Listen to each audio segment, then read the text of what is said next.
Simple past और you can say past indefinite. Last video में मैंने आपको सिंपल पास्ट की एक्सरसाइज डिस्कस करी थी, बट अगर आपने ऑब्जर्व किया हो तो उसमें हमने सिर्फ एफर्मेटिव सेंटेंसेस डिस्कस किए थे, इंटेरोगेटिव और नेगेटिव सेंटेंस डिस्कस नहीं किए थे।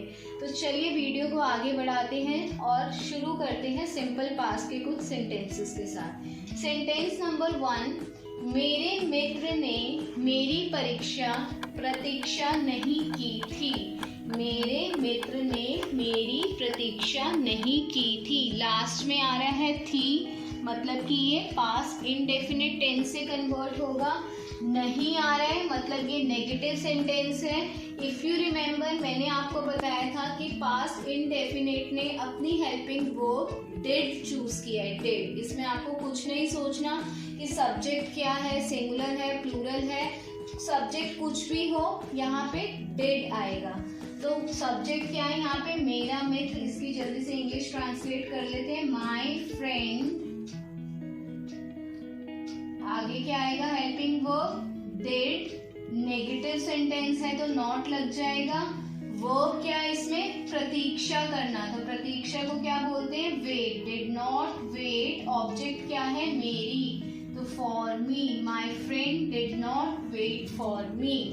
मैंने आपको ये भी बताया था कि अगर डिड है तो वर्ब की फर्स्ट फॉर्म ही आएगी। पास्ट इंडेफिनिट में वैसे वर्ब की सेकंड फॉर्म आती है, पर जहाँ डिड का यूज होगा वहाँ पे वर्ब की फर्स्ट फॉर्म ही यूज करेंगे हम। सेंटेंस नंबर 2 की तरफ पढ़ते हैं। क्या तुमने पत्र डाल दिया था। यहाँ पे भी लास्ट में था आ रहा है, मतलब ये पास्ट इंडेफिनिट टेंस का सेंटेंस है और क्वेश्चन पूछा जा रहा है इसमें, इसलिए ये इंटेरोगेटिव सेंटेंस है। तो जो इंटेरोगेटिव टाइप ऑफ सेंटेंसेस होते हैं उसमें हम हेल्पिंग वर्ब से ही अपना क्वेश्चन शुरू करते हैं। तो डिड, सब्जेक्ट क्या है, तुमने, तो डिड यू। वर्ब क्या है इसमें, डाल दिया था। पत्र डालने को क्या बोलते हैं, post.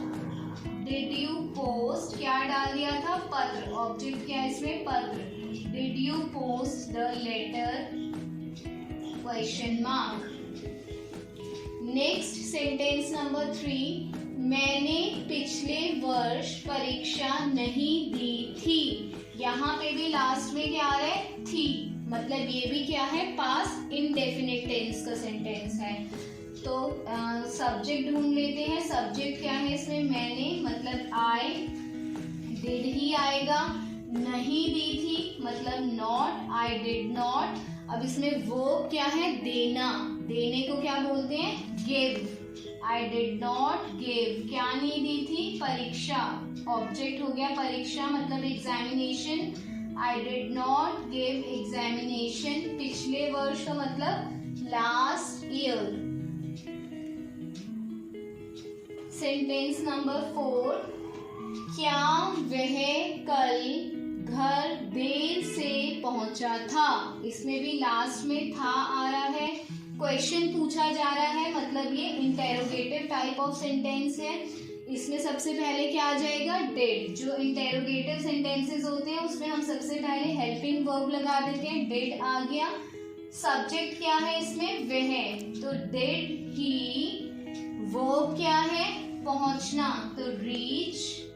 Did he reach. Object क्या है, घर, तो did he reach home late yesterday. क्योंकि बीते हुए कल की बात हो रही है तो yesterday। सेंटेंस नंबर 5, उसने मुझे निमंत्रण पत्र नहीं दिया था। अब यहाँ पे भी सब्जेक्ट क्या है, उसने, मतलब ही। नॉट आ रहा है तो ही के साथ पहले डिड लगा देंगे। नेगेटिव है तो not, he did not. Verb क्या है इसमें, दिया था, देना, तो ही डिड नॉट गिव। क्या नहीं दिया था, निमंत्रण पत्र, मतलब invitation letter. He did not give invitation letter। किसको नहीं दिया था, मुझे, to me। सेंटेंस नंबर 6, माली ने पौधों को पानी नहीं दिया था। यहाँ पे भी लास्ट में था आ रहा है, मतलब ये पास्ट इंडेफिनिट टेंस का सेंटेंस है। माली को क्या बोलते हैं? गार्डनर। डिड आ जाएगा, नेगेटिव सेंटेंस है क्योंकि नहीं आया है तो नॉट। वर्ब क्या है इसमें? पानी देना। पानी देना को बोलते हैं water. Gardener did not water the plants. उम्मीद है दोस्तों आपको पास्ट इंडेफिनिट टेंस क्लियर हो गया होगा। ये तो बहुत इजी टेंस है क्योंकि इसमें हमें ज़्यादा काम नहीं करना। प्रेजेंट इंडेफिनिट में तो हमें डू, डज, फिर सब्जेक्ट देखना है, फिर वर्ब के साथ एस, ईएस अप्लाई होगा नहीं होगा ये भी देखना है।